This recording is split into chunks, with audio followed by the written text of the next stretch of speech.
Going on, everybody? What is going on? The Catch fam. I hope everyone is doing phenomenal tonight.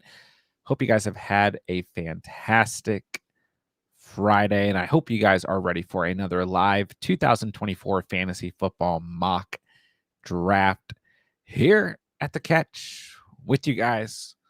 With the Catch fam, we've already got a full mock. You guys filled this super quick on Discord. It is definitely August. We're excited as ever to be here. We got Pete in the house tonight. What is going on, my guy? Not much. We had a 35 minutes of a football game last night officially. Hate the new kickoff. Just awful to watch. Hated it. Absolutely could not stand it. Caleb Williams didn't play. That was a letdown. And I was not feeling the Texans' new uniform combos. I know I'm in the minority on that one. Wasn't feeling the black pants. Wasn't feeling it. But other than that, let's do it. Yeah, I mean, we do at least have a glimmer of what's to come, but we don't get another preseason game for like another week or so. Yeah, next right? like next Friday and Saturday, I think. Yeah. Who was the wide receiver who was balling out last night? He was on the Texans. I have no idea. It was a guy from I think it was a guy from UT. They were talking about it on the news today. Or was he on the Bears? Hutch Johnson, who was on the Bears. Colin Johnson on the Bears from Texas. Yep. Yeah, he was killing it, dude. So maybe there's a sleeper on this team behind. Go ahead. I saw Davis Mills carve somebody up and give him a juke stick. So let's chill. Let's chill. I saw that too. I mean, little does CJ Stroud know he's in a quarterback competition. Lot of Yeah, I mean, this had to be the most like preseason game of all preseason games that we will see this year. It was pretty preseason-y. Yeah. So my only takeaway, I talked about it last night, was that we saw for the Bears a lot more touches to Roschon Johnson in comparison to Khalil Herbert. So maybe that has some sort of fantasy impact if you doubt DeAndre Swift, or if you believe in his injury bug, or if you think Khalil Herbert's going to get potentially traded. Other than that, there was really nothing to pay attention to. But it is nice to kind of know that, the preseason is underway. Mm-hmm. And we at least got to see Caleb Williams warm up. But outside of that, it was a bad day for football yesterday in terms of training camp. We had all kinds of injuries popping up left and right. I don't know if any of them you feel like are major, but I think that Justin Herbert one is pretty serious because it puts him back on track to be ready for week 1. But this specific type of injury lingers. It's going to be there all season long. Yeah, that was a bad injury. It was of course, he's just going to be behind the 8 ball dealing with it. And I think it was 2 years ago, he really kind of struggled when he was dealing with an injury most of the season. I think it was like a bruised sternum or broken ribs a couple seasons ago. Messed up one of the first Thursday night games against the Chiefs. Yeah, and he was supposed to he was a really high quarterback draft pick. People thought he was going to have a monster year. Yeah, that was Yeah, Hopkins, maybe it hurts all the Tennessee hype. Hopkins out for a month, 6 weeks. Yeah. And I think that's one that it's kind of interesting because it potentially Marvin Harrison Jr. falling heavy running back draft. It potentially, pushes up Calvin Ridley's ADP in fantasy because if DeAndre misses the first week or 2 of the season, I mean, you're going to get more targets to Calvin Ridley right out the gate. But I almost like Calvin Ridley more if D-Hop's on the field. You know what I mean? So, and then it's only an impact for 1 or 2 weeks, unless this is an injury that turns out to linger for longer than we think, But yeah, that was a big one. Then we got the Geno Smith stuff popping up. We don't like. Hey, I told you Sam Howell's the starting quarterback at Seattle. I don't know what y'all talk about. Hey, Easy. I'm in on the Sam Howell hype. So I heard he's pretty bad. So that's all my inside sources. I literally talked to my buddy who works in Seattle like that night, and he's like, "No, Sam Howell's terrible. He can't like he just can't read a defense. He just takes a sack. Like he just takes way too many sacks."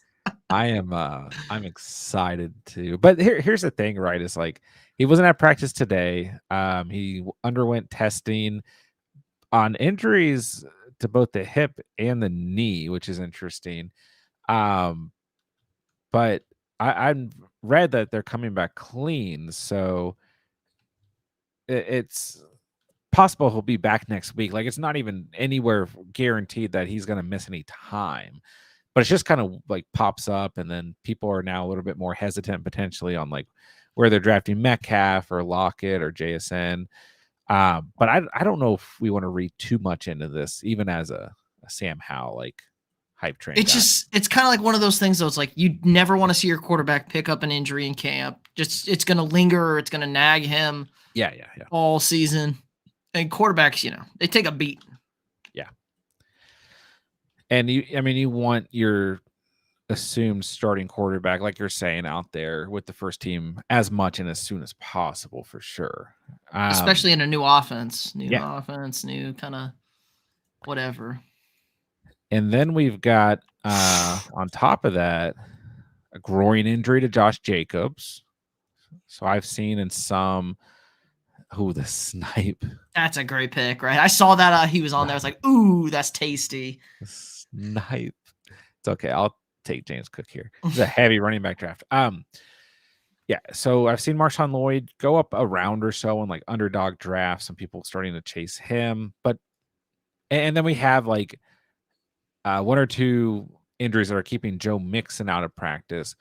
But these I'm kind of like hesitant on because these are the type of veteran running backs that will get banged up beginning of August. They'll take their time through training camp, and by week 1, they're going to be out there more than likely. I think it's important to be aware of what's going on, but I'm like, I think Jacobs, Mixon are probably going to be out there week 1. Slow ramp up. You're never getting veteran running backs any sort of, contact or anything like that. Yeah, so let them rest. They don't need to. They're running back. It's not that difficult, guys. They'll figure it out. If it's like, the final week of August, we're getting like a report from a head coach or offensive coordinator, like, no, this is actually serious. He might miss time. Then like the attitude changes, but for now, it's like I always tell people through the off season, especially in August, don't panic on big name guys who are potentially missing some time in practice. So, and I feel like there's one other player who I didn't name that was also coming up yesterday as a concern, but maybe it'll come to me as this draft goes on. And it's not Donta Foreman. But Donta Foreman, I do think that situation is interesting, not because I have been drafting Donta Foreman underdog drafts as like a RB5 or 6 in the 17th or 18th round, but because I do think while immediately they're going to rely on Jerome Ford and Pierre Strong, which could be enough, and they might go out and sign a guy. I'm taking Devonta Smith right here. Payback. This could result in them. Like, I've not felt like they're going to rush Nick Chubb back, but this might kind of inspire them to do so. So we shall see. I do hope Donta Foreman is doing okay. It was a scary injury. He said he was doing okay, I think, this morning. Yeah, I think I saw something. He said he was good. Had movement in all extremities, which is a sign you want to see. Silver Rapture, what's going on? I wonder if you do a 6-point passing TD mock, the QBs will move up a bit. I don't think so, because in case you guys don't know, any of the Catch Fam leagues, like the redraft leagues, are 6-point passing touchdowns. So those of you who have joined the leagues, that's what you're playing in. And I just think I see this with this community throughout the offseason usually.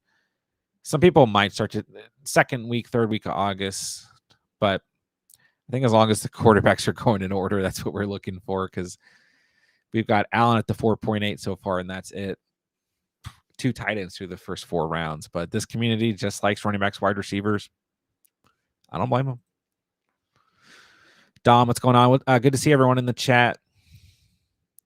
Smokey, Herbert was looking like a great quarterback. Not that he isn't good, but not what everyone thought, I guess. Or is it just the team in general?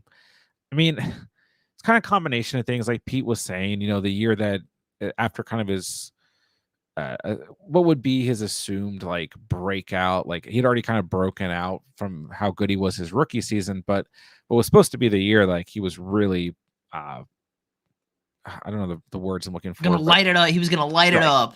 Right. He got hurt like super early, and then the team around him just completely mismanaged, I mean, they had Eckler, they had Keenan Allen, Mike Williams also up and down in terms of injuries. Josh Palmer and the 4th string wide receiver who I can't think of actually stepped up and were okay. And Gerald Everett was okay tight end for him too. But the defense just, I mean, this was, you got to remember, like, this was a team that went out and made moves in free agency at defense, and just completely like mismanaged that defense. And then Brandon Staley just a god awful. Don't get me started on Brandon Staley. Don't get me started, guys.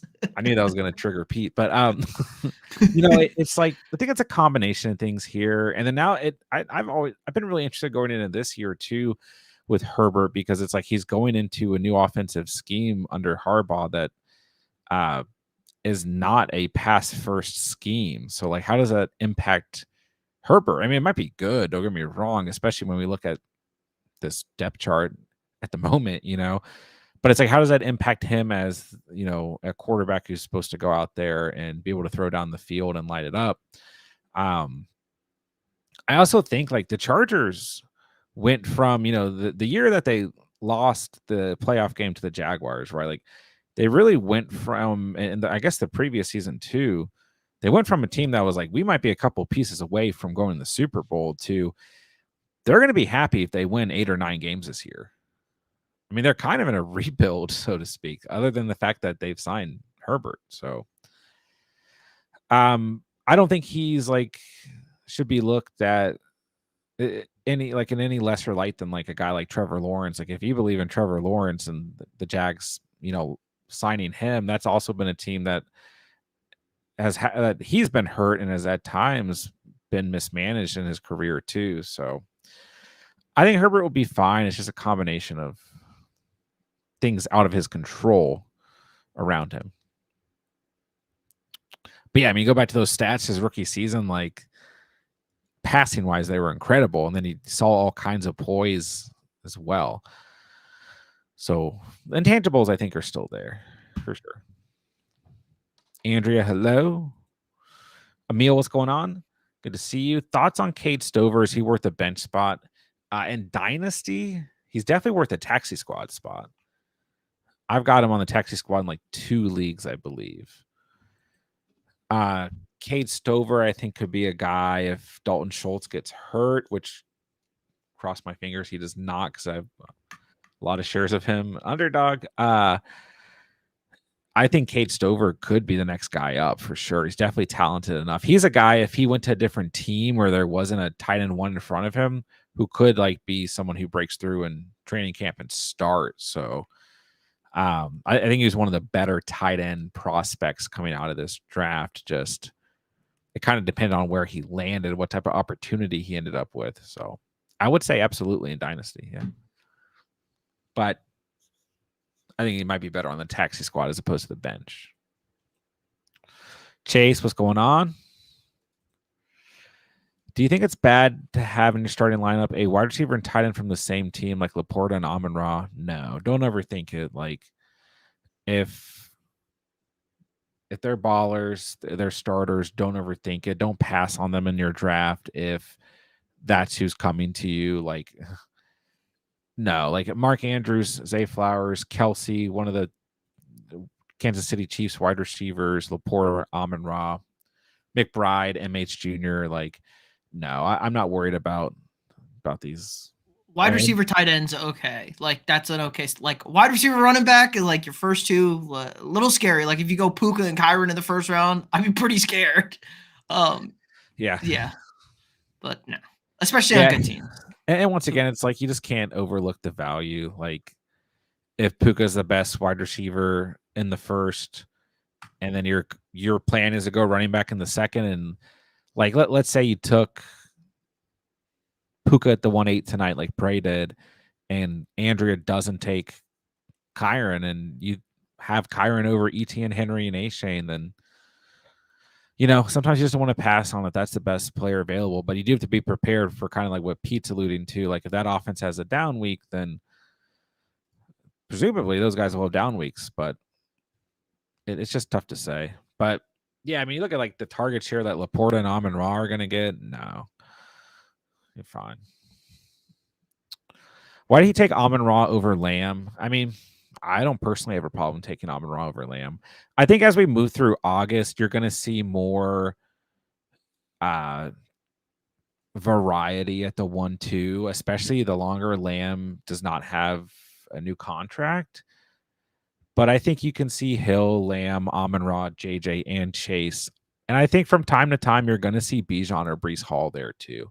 Just really depends on who you're drafting with. So I don't think it's like out of this world crazy necessarily. Hold on, let me make this draft pick. Go with Watson. But yeah, I mean, how often do we see the wide receiver 1 from the previous season repeat as a wide receiver 1? It's not that often, right? I don't even know if that's like ever happened off the top of my head. Yeah. So I think Lamb's in a great spot. I think he's still top 5 wide receiver. But I think Amon-Ra is right there neck and neck. I mean, Amon-Ra was the wide receiver 3 last year behind Lamb and Hill. Yeah. So it's really not that crazy.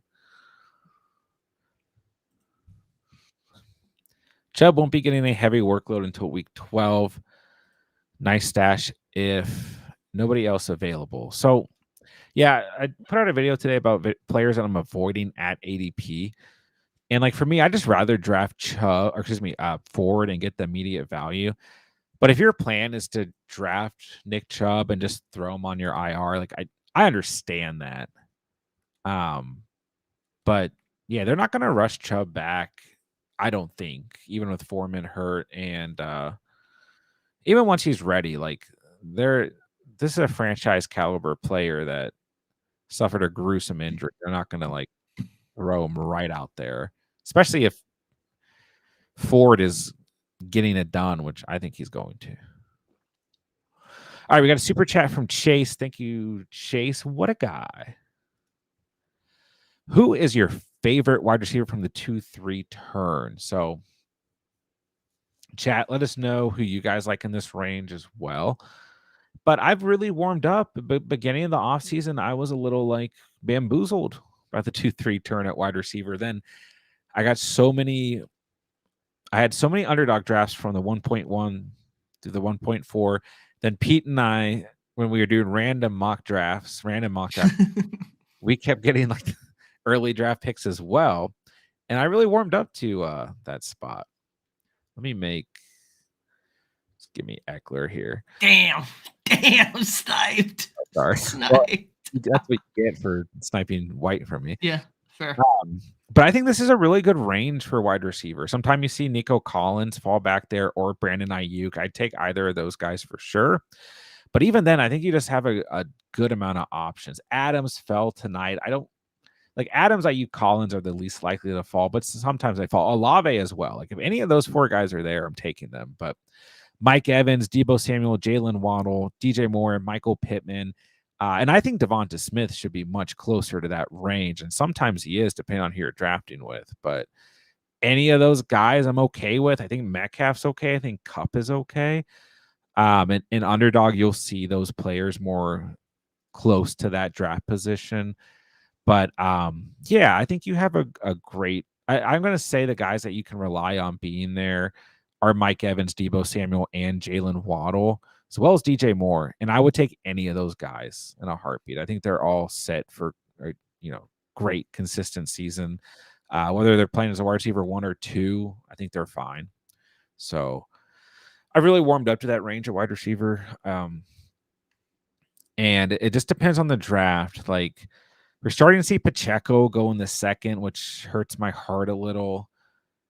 But I think he should be going there. I do think he has top 5 fantasy or top 5 running back potential this year in fantasy, which I've been saying since like we started making content for the year. Derrick Henry's going much earlier in the second. Pete grabs him at the 2-7, and A-Chain, ETN, Kyron all going to start going in the second as they did tonight. So it just kind of depends, right? You might see a group of wide receiver or some of these running backs, and Jacob's still in the second tonight too. So I would bank on Evans, Debo, Waddle being there. And then if you don't feel comfortable, I think DJ Moore is fine. I think Pittman and Devonta Smith are fine there too. Let me make a selection. Dude. Oh, this is a tough pick. I'm gonna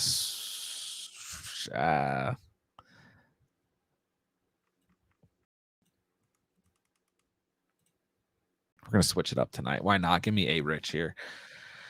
That's scary. All in there. Give me A-Rich. We had it. I feel like it's a pretty good roster tonight, so take some upside. All right, thank you for the question, Chase. So a couple answers for you here. We got Mike Evans from Emil. Sloppy options says Debo or Adams. I like Adams there.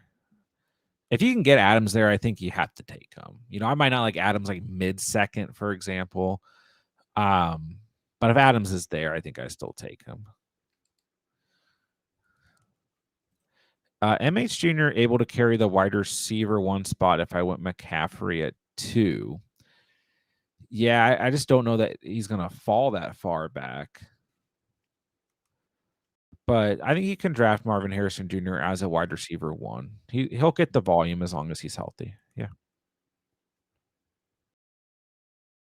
But yeah, I don't know if he'll fall to the 211 if that's where you're drafting at in a second.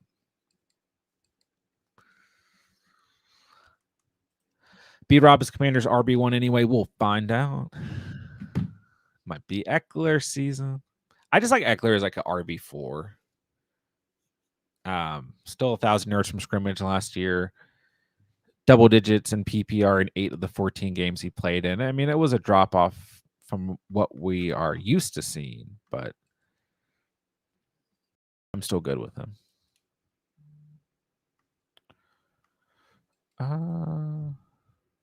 Switch it up. Give me Njoku here. I was hoping Kyler would fall, and I was going to go A-Rich and Kyler. Ooh, that would have been fun. I know. But Andrea makes a good pick there in the 10th.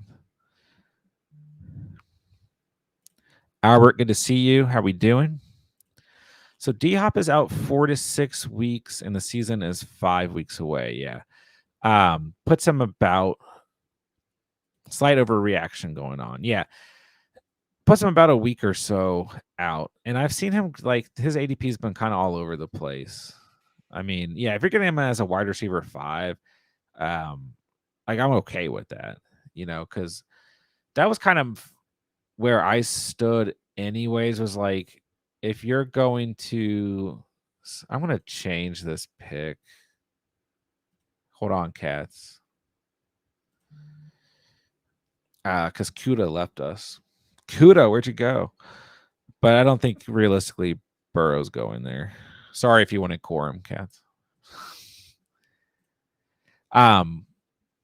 Yeah, like I think if you were aggressively chasing Calvin Ridley, like, you may as well just drafted D-Hop a round or so later.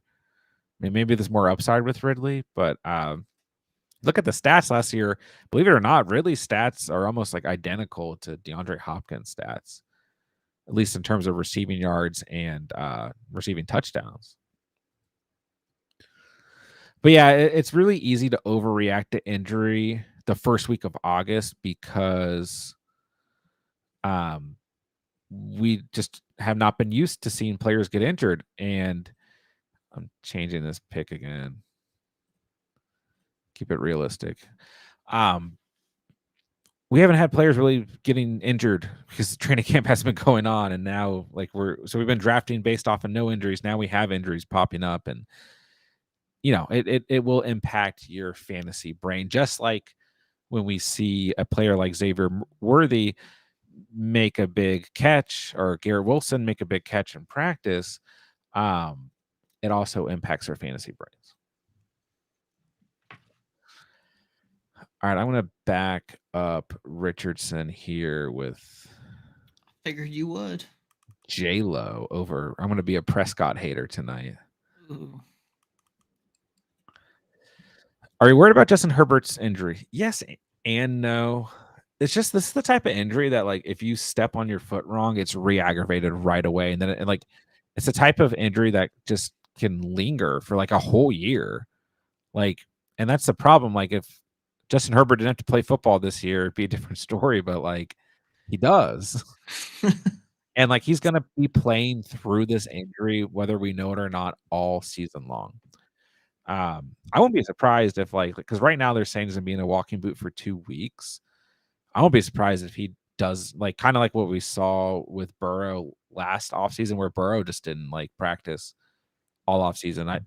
It's just such a tough spot because it's a new offense, new head coach, like, et cetera, et cetera. That they probably want Herbert out there for sure. But I don't know if it's the best thing to do. We'll find out.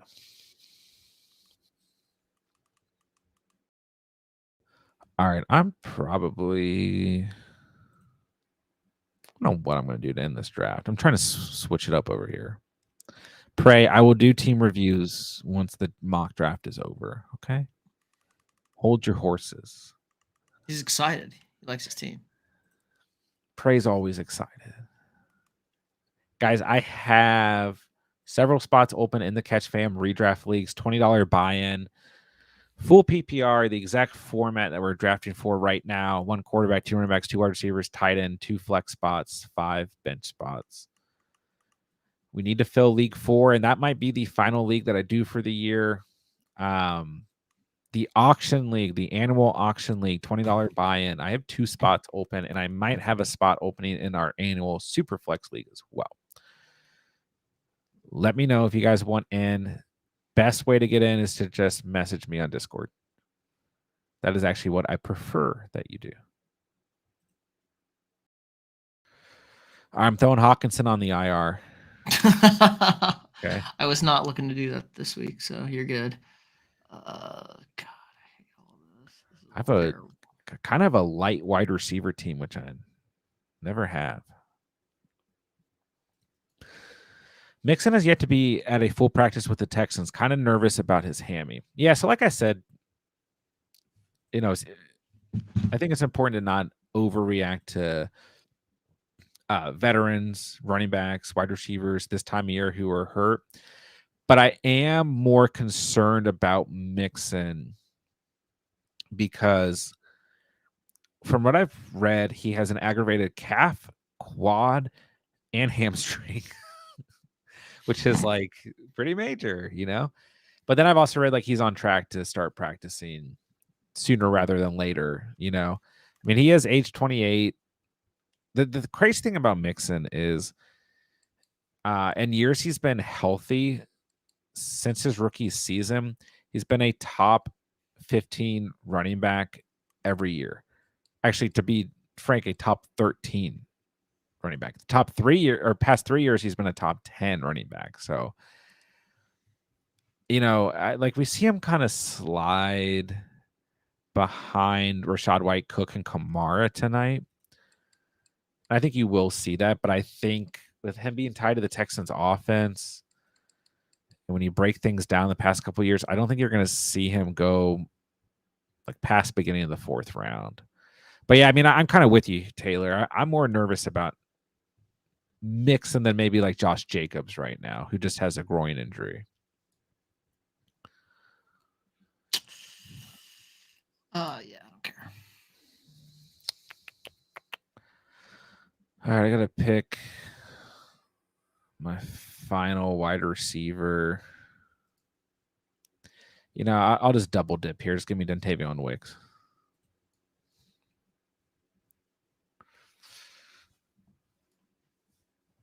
Nice sneaky stack with Trevor Lawrence. It's not sneaky at all when Cats draft T-Law.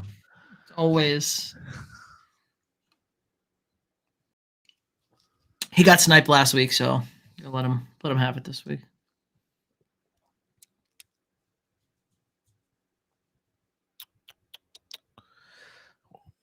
All right, let's see. All right, you guys are already lining up, so we'll start with Prey. Once things conclude, I think Slade saying he's taking Tommy DeVito with the final pick. That'd be the best way to end this draft. Tommy Cutlets. Let's see. We're in anticipation here. Good Don't mock ruin it. tonight. I don't want to ruin it. Yeah, there you go. He was Tommy, the GOAT off the clock here. Beautiful. All right, let's do some team reviews. Prey's up first. He's nervous about this year, so let's get to his team. Let's critique him here. Stroud at quarterback, you're fine. Laporte at tight end, you're good. Etienne Kamara, I think, is perfectly fine. I like Javonte in the 8th. I think Charbs, Algier, great handcuff. So you're good at running back, good at quarterback and tight end. Wide receivers, we got Puka, Allen, McLaurin. Actually, going 2 running backs and a tight end through the first 4, not bad. Lockett, I'm not a huge fan of. Fine. Myers in the 11th, I like. I think Gabe Davis is okay in the 13th. So, I mean, team looks good.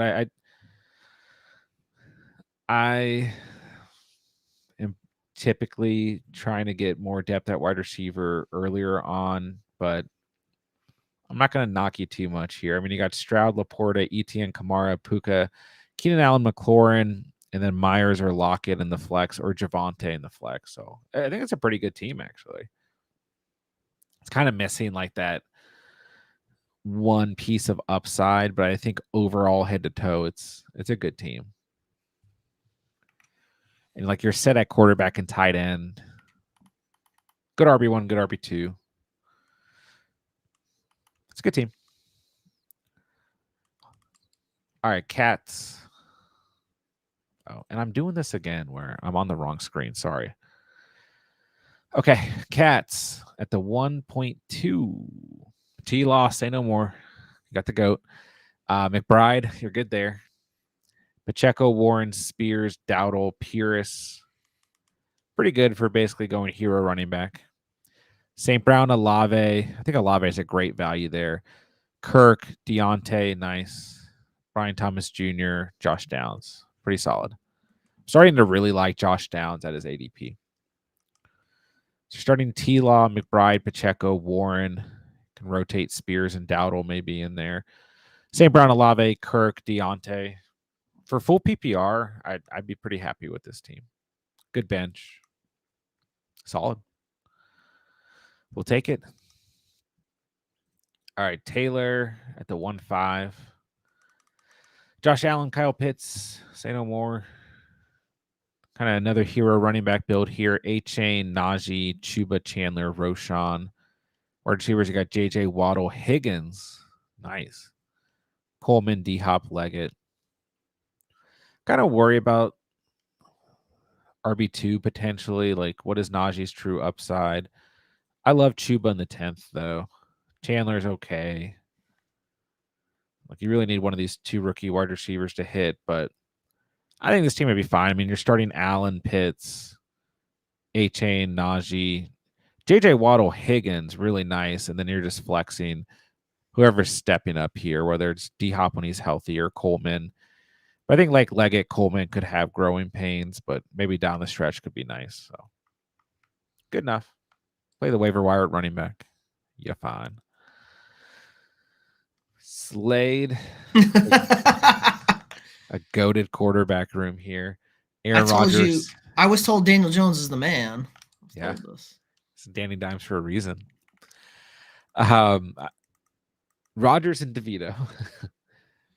I miss That's someone used to always take like a random player at the last pick. 13.12 to end the draft.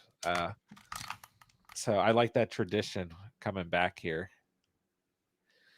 So Rodgers at quarterback. I mean, realistically, there was someone. I mean, you could take in Herbert or Stafford, like whoever there. So I probably would take someone behind Rodgers, but maybe not DeVito. Maybe DeVito. Bowers, Barkley, Jones, Pollard, Gus, McLaughlin, Wilson, Diggs, Cup, Worthy. That's nice. Mitchell. So let's see. You're starting Rodgers and Bowers. I do kind of worry about the upside for those two. Bowers might pay off, but I'm kind of worried about his situation.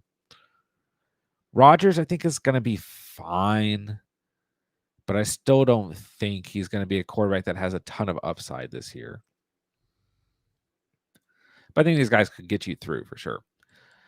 Then you're starting Barkley and Aaron Jones, or Barkley and Pollard, Barkley and Gus. Like I don't like Aaron Jones right now, but I think he's fine with what you ended up with at RB3 and 4.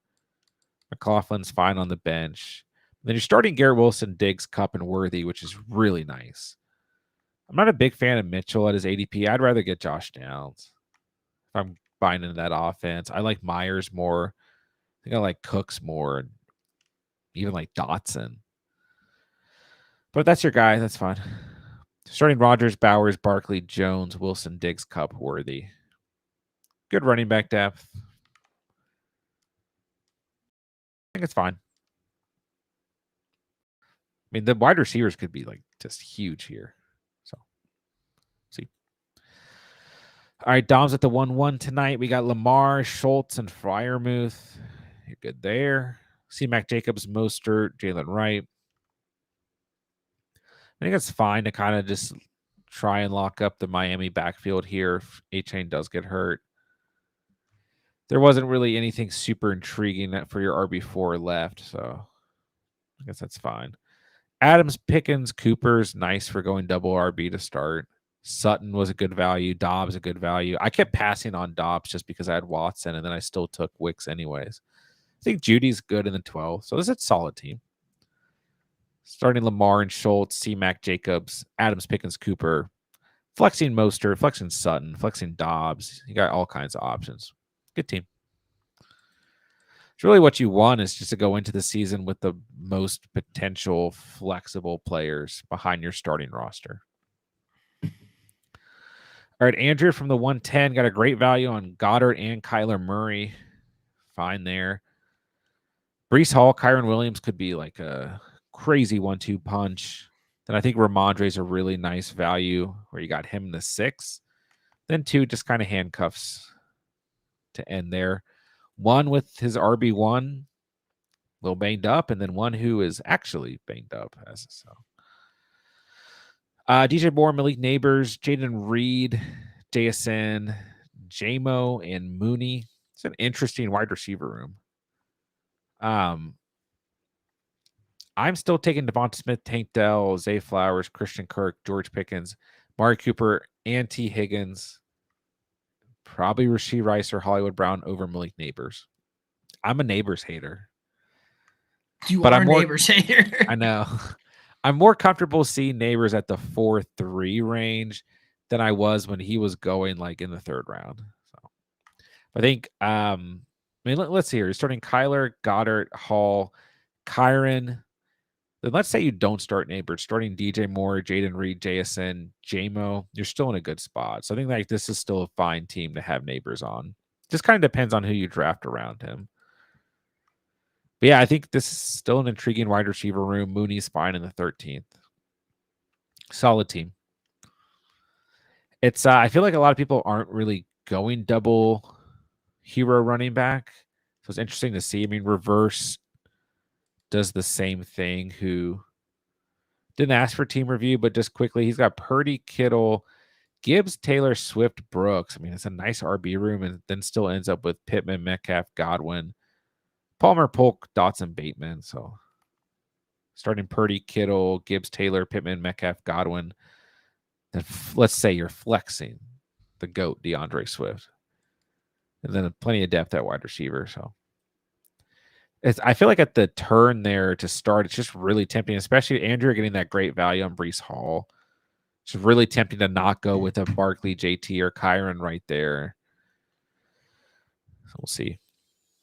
All right, Cameron at the 1-4 with his trademark signature 0 RB start.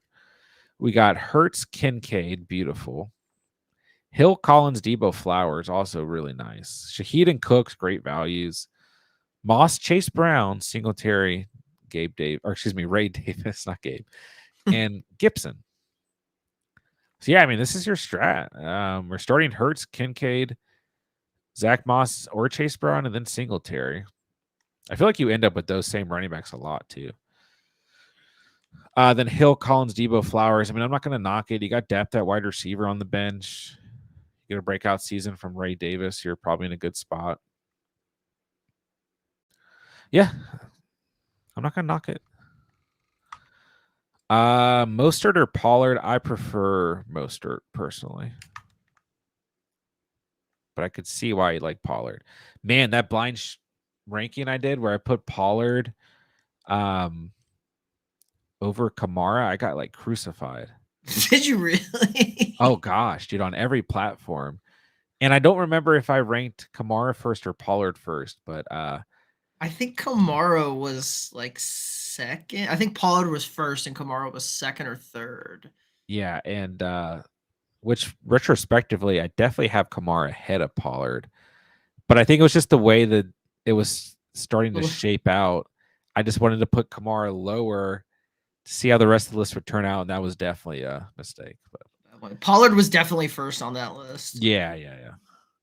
But it's like we've done like 50 of those. Yeah, a million lists. And there's only been like a handful where it's like things have gone bad. It's funny when they go bad. Come on, it's part of the joke. Taylor says I'm bullish on Najee this year. Top 5 most drafted running back for me on Underdog. I mean, his ADP could definitely pay off. I'm not going to knock it. Nick, what's up, man? I've been crazy busy with work. Just let me know when the redraft starts for our league. I'm glad you came in here. Pause, everybody. Let me check one thing. Nick, are you playing in the auction league or not? Let me know right now.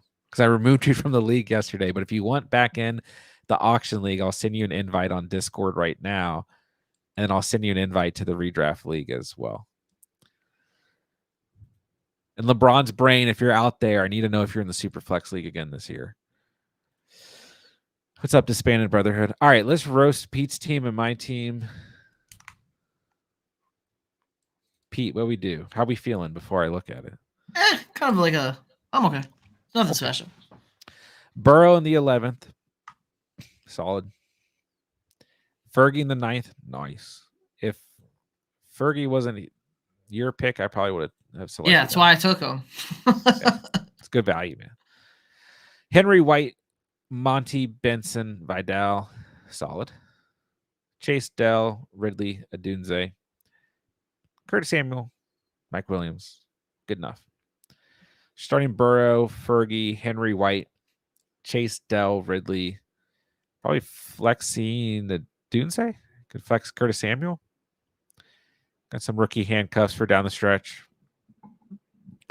I really feel like the 1-2 punch of Henry, Rashad White, call me crazy, is nearly as valuable as a 1-2 punch of like Gibbs, Taylor. Close to Hall, Kyron. I think Hall could be the RB1 this year, so I'll say close there. But really, I think White and Henry both have top 5, top 6, top 7 RB upside. So I love that. Yeah, solid team. Yeah, can't complain. Can't complain. What's going on, Bears 1985? Good to see you, Johnny. Hey, if you want in on any of the leagues this year, let me know on Discord or Sleeper, Johnny. Hope you're doing well. All right, let's roast my team. What did I do? I went A-Rich backed him up with J-Lo. I went double quarterback, double tight end, kind of light at wide receiver. And Joku throwing T-Hawk on the IR, then I'm hitting the waiver wire right away for Demarcus Robinson. Bijan Cook, White Eckler, I'll take it. MH Jr. fell back tonight. Devonta, Rashee Rice, Christian Watson, and Tavion Wicks. So I do think throwing T-Hawk on the IR would be important here. But I'm starting A-Rich or Love and Joku, Bijan and Cook, Marvin Harrison, Devonta Smith. Hopefully Rashee Rice is not suspended. Hopefully Christian Watson stays healthy in it. I think if so, this is a solid team. Kind of an interesting draft where I just felt like value was falling, which can happen kind of in the middle picks here. So I think this team is fine. I got all players that I like. Just kind of depends on how you feel on these guys. So, all right, what a beautiful mock draft we threw together tonight, ladies and gentlemen. Like I've been saying all throughout the stream, Catch Fam redraft leagues are open. We have 3 leagues filled, and we have several spots in the 4th league already filled. I typically only run 4 leagues. I might push it to 5 if there's enough of you guys like I want to play that badly. But if you guys want in, try and get in that 4th league because usually that's where I cap it at. I have spots open in the auction league. Nick in the chat, let me know if you want your spot back or not. Superflex league, I might have a spot opening as well. So, and if there's enough of you guys who want to get together like a specific type of league, let me know and we can get that set up as well. But I want all leagues to have a payout this year. So $20 buy-ins is what we've been doing. So, all right, Nick, I'm going to send you a DM on Discord right now. The first link I sent you is for the auction league. So get your spot back. Second link I'm now sending you is for league number 4. Redraft league. All right. That's it. All right. I started multitasking. We're done. It's over. Nick, I have not set any draft until the leagues are full. I don't set a draft date. Like I have to know everybody's in. You know what I mean? So we'll figure that out once the leagues are full. So no, I don't. All right. But usually we try to work around what everyone needs to, for the most part, unless there's like 6 of you guys like, no, I can't do this day. I can't do that time. Then I just make a decision. I'm like, suck it up. You're either in or you're out. So do it on your phone. You'll be okay. Yeah. But for the auction league, it's a little different because it's like you have to set aside like time. Yeah. Time, like actual. I don't remember. Like sometimes up to like 3 hours. It's just you're like gonna sit back on a Friday night or whatever. All right. Great stream tonight. Great mock. It's that time of year, ladies and gentlemen. We'll have more streams coming throughout the week where I run a second mock draft. And usually what I do is I just drop the link in the YouTube chat for anyone who's in here first so that new viewers, members of the community can get in a mock with us as well. But tonight it's late, so we're not doing that. Tomorrow we have new Underdog tournaments open, so I'll be hopping into some of those late night. And we'll just run it back, guys. We were trying to put out a video every single week, shorts several times a week, and streaming at least 5 or 6 times a week. So it's that time of year. Check out all the content. Go drop a comment. Go drop a like. Do all that stuff. And we'll just keep grinding it out for you guys, getting prepared for our actual fantasy drafts. Can't believe it's already here. Andrea says, I don't understand the keeper part. So I'll just go over this really quickly for anyone confused by this, and then we'll hop out of here. We were pretty quick tonight. So let me just get pulled up here. Let me pull up the Discord so you guys can see it. All right, so Andrea, basically you're going to look at the board from last year for the auction league. I know this is kind of small. Hold on. There we go. So last year, these are all the players you drafted, right? Your final player is Sky Moore, so I would probably just ignore that. But basically, you're going to pick one player for the auction league specifically, if that's what we're going over, and you're going to, like, if you want to keep Deontay, let's say you want to keep Mike Evans, you're going to lose $6 to start the draft, but you're going to have Mike Evans guaranteed on your team. For me, for example, actually, I don't really have a lot of great options. Like maybe I want to keep. I spent a lot on Barkley. Jeez, maybe I want to keep Swift for $11 because I'm in love with him. You know, You like are. a good example would be Nick has Tank Dell for $1. Like that's a great keeper. You know, but also if like he wants to keep Bijan for $58, he can. You know, for the Superflex League, which you're also in, it's a little bit different, right? Where you're just gonna look at your draft board and you're not going to want to keep Jalen Hyatt or Quentin Johnston, but maybe you want to keep. I mean, you can keep Tyreek Hill in the first and sacrifice your first round pick, right? For me, once again, like Tank Dell comes up here, I can sacrifice my 14th round pick and I get to keep Tank Dell, which is probably what I'm going to do. You could keep Stroud. Like if you just want to get your quarter, it's a super flex league actually. So yeah, keeping Stroud would be great. You know, you don't have an 8th round pick, but you have CJ Stroud going into next year. So that you lose an 8th round pick, but Stroud is on your team. That's probably what I would do if I were you. And then for league number 1, which has basically been the same people since the start of the channel, we were talking about making it a keeper league, but I don't think it's going to be like, I think it's just going to be a keeper league after this year so that people can draft accordingly. I don't think anyone's going to have a keeper going into the year. So I wouldn't worry about that. But for the super flex and the auction leagues, there's your kind of breakdown. So hopefully that's helpful. But don't overthink it. It usually with keeper leagues, what it does is it kind of helps entice people to potentially, you know, stay in the league and come back. And so far, the Superflex and auction leagues have stayed together for 2 years now. So it's just trying to get those leagues to stay together further on. You know what I mean? Those are like exclusive annual leagues. So we'll just keep trying to do that. All right, Pete, I'll let you say goodbye and we will jet on out of here. All right, like you said, content every day. Go watch it. You'll learn a lot, even though you guys already know pretty much everything at this point. Yeah, trying to get it going, folks. Preseason, like, really kicks off next weekend, so should be a lot of fun. Lots of stuff to talk about. Don't overreact to the camp videos. That's all I'm gonna say. Yeah, excellent as always. I'm ready to overreact to everything. All right, I'll be back on tomorrow. Pete will probably be with me. We're gonna knock out some underdog drafts. Check out the content tomorrow. Love you guys, man. Love this community. Love the Catch fam. Thank you guys for drafting tonight. Have a great start to the weekend. With that, I'll say thank you guys so much for watching and or listening. And remember, you saw it here on the Catch. And